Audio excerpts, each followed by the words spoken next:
Hello, welcome. In this video, I visit the Getty Center in Los Angeles for the first time, and I will be taking you on my journey of new discoveries. The pathway leading into the museum entrance hall was a different experience because I had to take a tram to get here on the top of this mountain.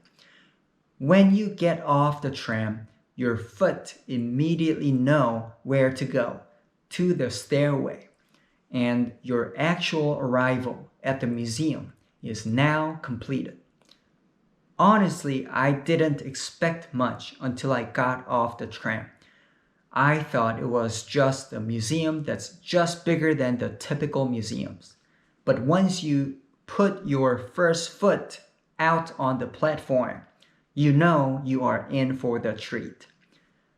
And it was so refreshing to see the buildings and architects that are quite different from the buildings in LA. All the doors are a little bit bigger than the typical corporate buildings. Things were built to please the visitors more so than to maximize profit or something. It was refreshing to be in this kind of environment. Felt almost like a rejuvenation. I didn't see the central garden until the end of this museum visit, but it wouldn't be an understatement to say the whole area was built around the garden. The dew, or where the dews are collected, was central to the theme of this entire place, because the place where the origin of the water is on the same floor as the main reception. At least that's what I felt. And the entire outdoor floor is made by travertine stones. Travertine stones. You absolutely feel the flatness and oneness of the entire place.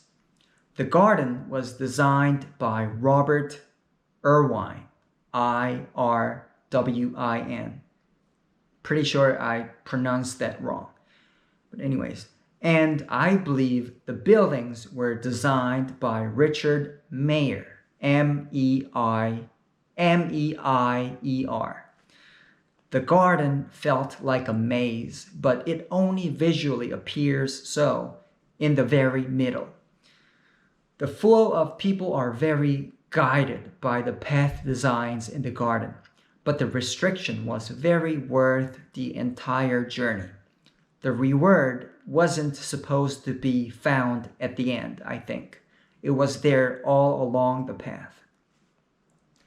One thing I wish I saw more of was something like Basquiat's and Picasso's.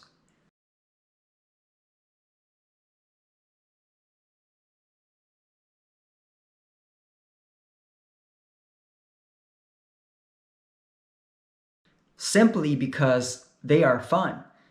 If we were talking about coffee, sometimes we need the flavor stronger than usual. Art piece that makes you wonder what were they thinking when they made this? What headspace do you have to be in order to think this? You know, things like that. For me, a full day at a museum could be pretty exhausting. So I just made a lot of quick glances and skimmed through the artworks pretty quickly, one room to another, and I even skipped a few of them. I want to show you a couple of them I liked.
The sunset at the Getty was pretty amazing, but that means it's a traffic time in LA. One thing I wanted to say is that a tram was a futuristic invention. It's funny still to this day when I see one or ride one, it feels like the future. When in reality, it's an old invention first introduced, dating back to 1880s. If someone asked me if they should go to the Griffith Observatory or the Getty, I would say the Getty. I wanted this video to be something of value to you viewers, especially for the people who have never heard of this place or who are considering a visit. I'm pretty sure I didn't do a great job, but yeah. And uploading these kind of videos help me sort of vent and feel connected with the real world instead of like feeling detached or something. Haha. Anyways, thanks for watching and have a great evening.